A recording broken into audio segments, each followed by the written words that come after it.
Hello guys, कैसे हैं आप सब। मैं हूं Neha, welcome to my channel.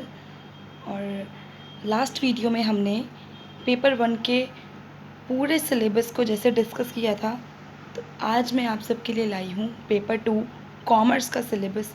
जैसा कि मेरा सब्जेक्ट कॉमर्स है, इसीलिए मैं कॉमर्स की तरफ ज़्यादा मेरा इंटरेस्ट दिखता है, तो इसीलिए मैं सबसे पहले यहाँ कॉमर्स का ही सिलेबस आज आपको बिल्कुल डिटेल में डिस्कस करने वाली हूँ। इसके अलावा आपको कहीं और जाने की ज़रूरत नहीं पड़ेगी, क्योंकि पूरा का पूरा सिलेबस है इधर, कुछ भी यहाँ छूटा हुआ नहीं है और इसका ध्यान मैंने आराम से बहुत मेहनत करके रखा हुआ है। ठीक है, तो सबसे पहले तो आपसे हम्बल रिक्वेस्ट है कि आप वीडियो को लास्ट तक देखें, और आप चाहे तो स्क्रीनशॉट ले सकते हैं पूरे सिलेबस का, और चाहे तो वैसे ही आप कहीं नोट डाउन कर सकते हैं, नहीं तो आप ये वीडियो रख सकते हैं अपने पास।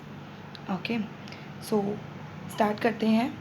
और जैसे लास्ट वीडियो में हमने ओवरव्यू भी डिस्कस किया था पेपर 1 का सारा, और हमारे एनटी नेट की पूरी जो एलिजिबिलिटी है, एज लिमिट है, हमने वो सब डिस्कस की थी। तो आप अगर देखना चाहें तो आप उसे भी वॉच कर सकते हैं, otherwise you can see this. Okay, so सबसे पहले सिर्फ पेपर 2 कॉमर्स का मैं ओवरव्यू ले रही हूँ यहाँ पे भी क्या क्या यूनिट्स हैं।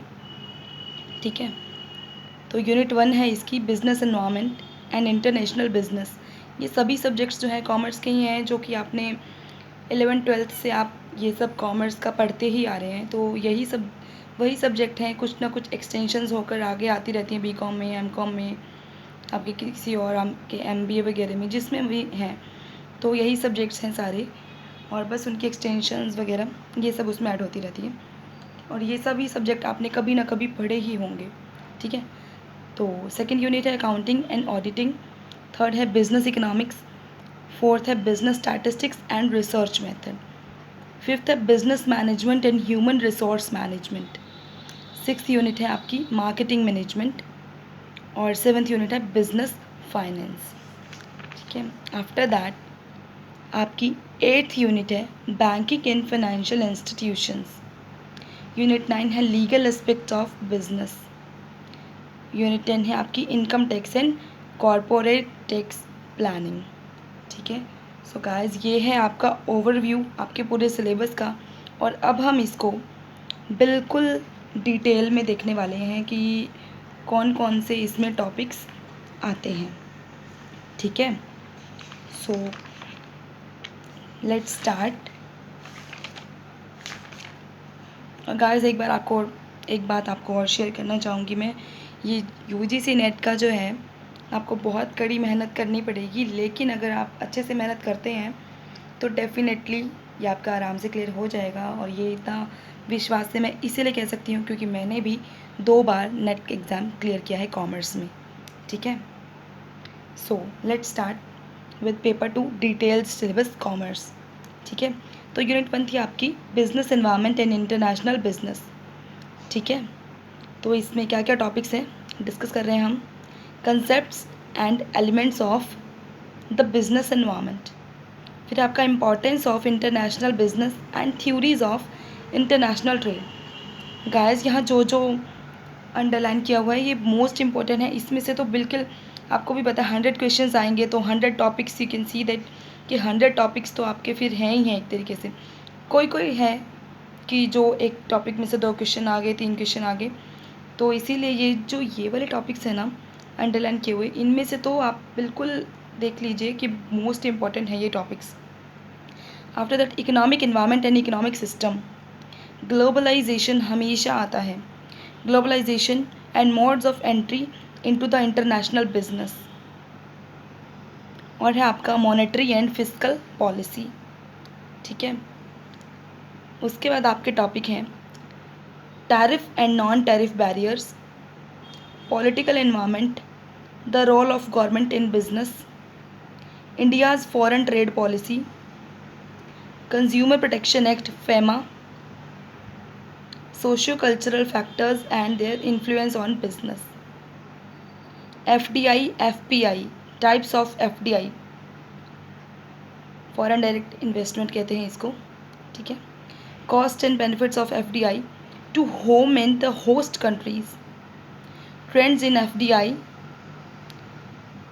और इंडिया की एफडीआई पॉलिसी, ठीक है। उसके बाद आता है आपका कॉरपोरेट सोशल रिस्पॉन्सिबिलिटी, जिसको आप सीएसआर भी बोलते हैं।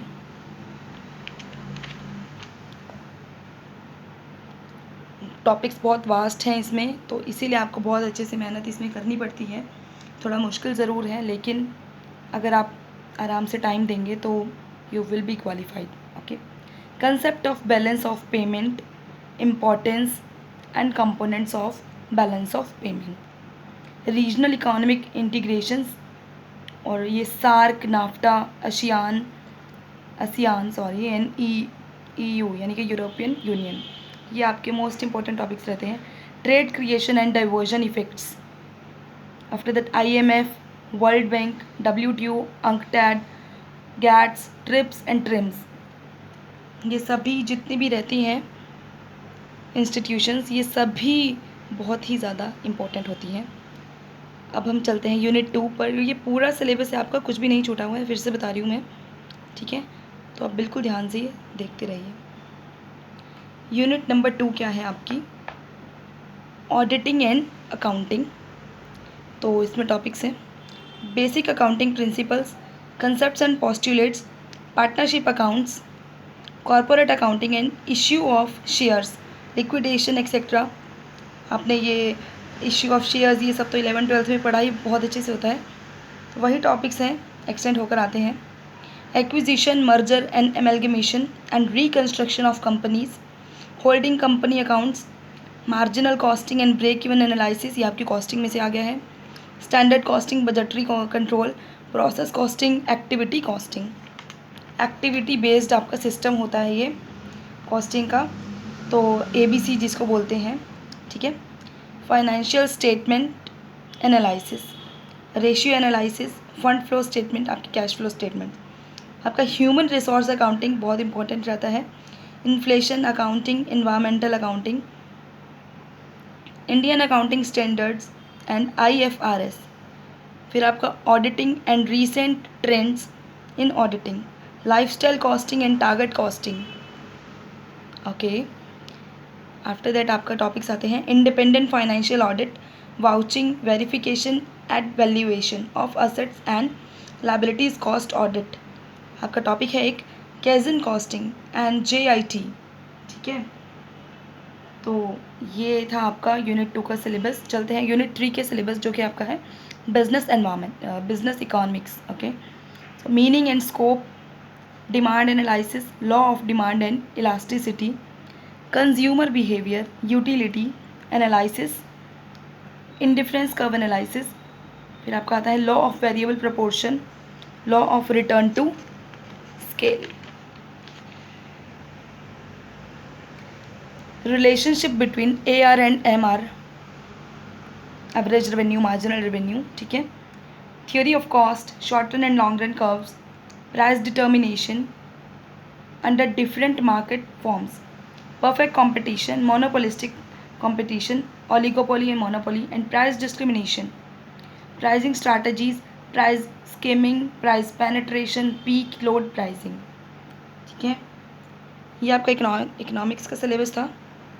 चलते हैं आप नेक्स्ट आपकी यूनिट पर, जो है आपकी बिजनेस फाइनेंस।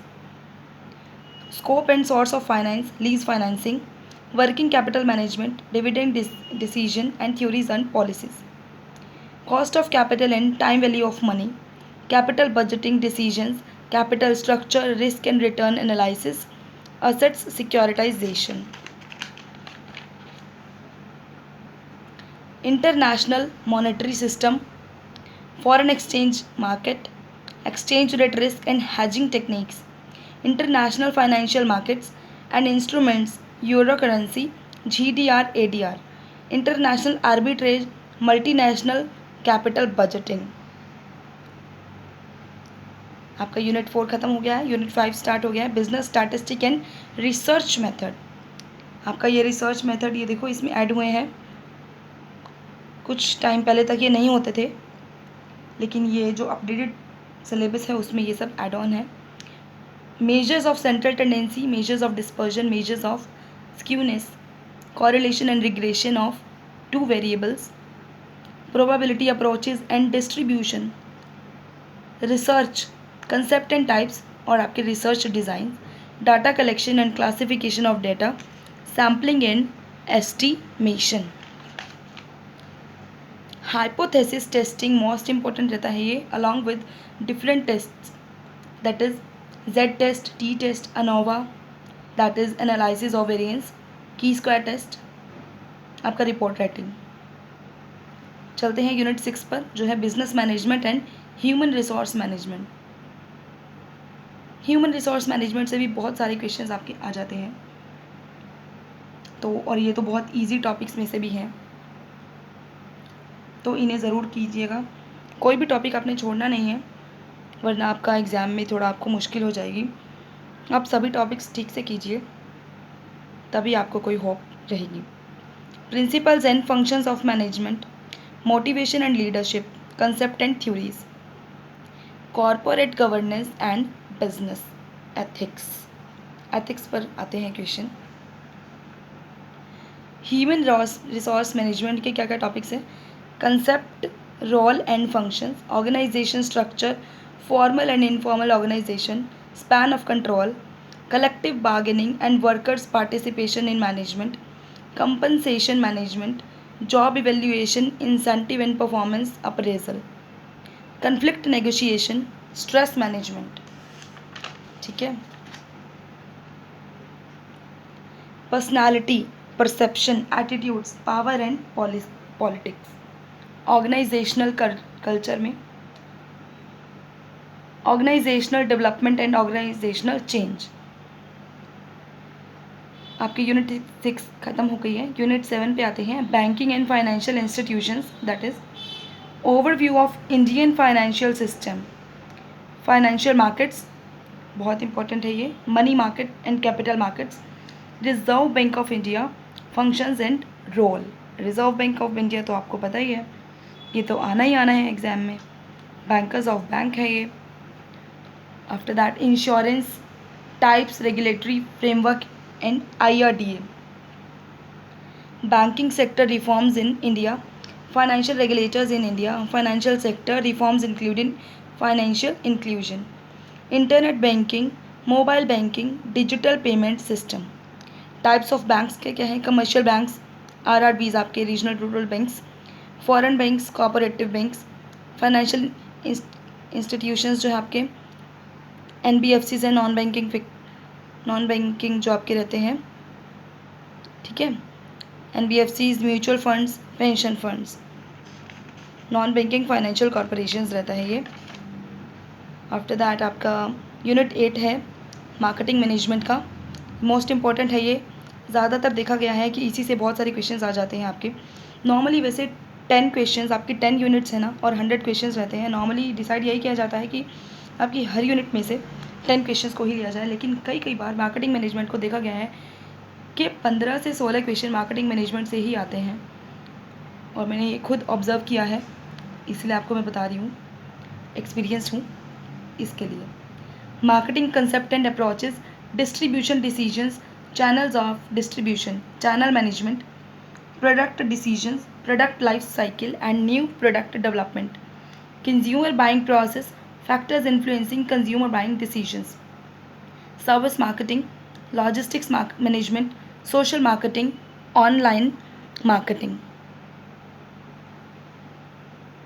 ग्रीन मार्केटिंग आपका बहुत ज़्यादा आता है, direct marketing, rural marketing, CRM, promotion decision, ये बहुत ज़्यादा आता है, promotion mix, tools and techniques, pricing decision, factor affecting price determination, pricing policies and strategies. फिर आपका आता है marketing channels, marketing mix, market segmentation, तो हर बार आता है पेपर में, क्योंकि आपको पता ही है बच्चे 100 टॉपिक्स हैं, और मतलब 100 क्वेश्चंस हैं, और टॉपिक्स भी बहुत ज़्यादा हैं, तो 100 क्वेश्चंस जुटाना कोई मुश्किल बात नहीं है। हर टॉपिक्स में से भी एक एक क्वेश्चन आप देखते जाएंगे तो आप देखेंगे आपको सभी टॉपिक्स को कवर करना पड़ेगा, इसीलिए। Targeting and positioning. चलते हैं यूनिट 9 पर। यूनिट 9 आपकी नई है, तो इसीलिए इसमें कुछ ये बता पाना मुश्किल है कि क्या आ जाए, तो ये सारा ही आपको करना पड़ेगा अच्छे से। लीगल एस्पेक्ट्स ऑफ बिजनेस, है ये, आपका लॉ पूरा आ जाता है इसमें। Indian contract act 1872, sales of good act 1930, negotiable instruments act 1881, companies act 2013, limited liability partnership competition act 2002, information technology act 2000, RTI act 2005, intellectual property rights IPRs, goods and services tax GST। आते हैं आपकी last unit पर जो आपकी है income tax and corporate tax planning. इसमें क्या क्या टॉपिक्स हैं देखेंगे आप। Basic concepts, residential status and tax incidence. Residential status आपका बहुत ही बेसिक है और एक क्वेश्चन तो आता ही आता है।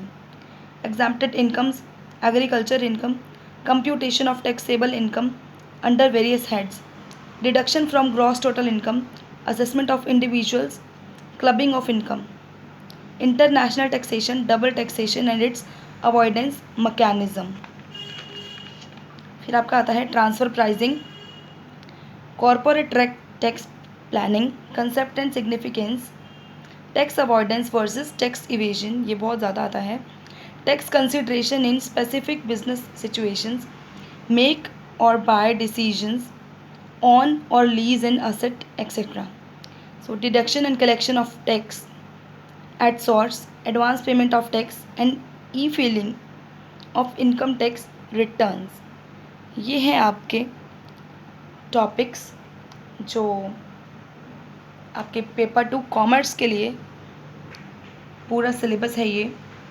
ठीक है, तो आप अच्छे से तैयारी कर सकते हैं सिलेबस को लेकर, क्योंकि जब तक आपको सिलेबस ही नहीं पता होगा तो आप कैसे पढ़ पाएंगे। सबसे ज़्यादा मोस्ट इम्पॉर्टेंट होता है किसी चीज़ के लिए पूरे सिलेबस को जानना कि क्या क्या आपके क्वेश्चंस आने वाले हैं। ठीक है, तो आपका सिलेबस यहाँ ख़त्म होता है। और thanks for watching my video and videos को लास्ट तक देखा कीजिए और उन्हें लाइक करना, शेयर करना और उन्हें सब्सक्राइब करना मेरे चैनल को मत भूलना। ठीक है, और कुछ इसमें आपको कमी लगती है मेरी वीडियोज़ में तो आप प्लीज़ मुझे कमेंट करके बता सकते हैं। थैंक्स फॉर वॉचिंग मी। मिलते हैं नेक्स्ट वीडियो में।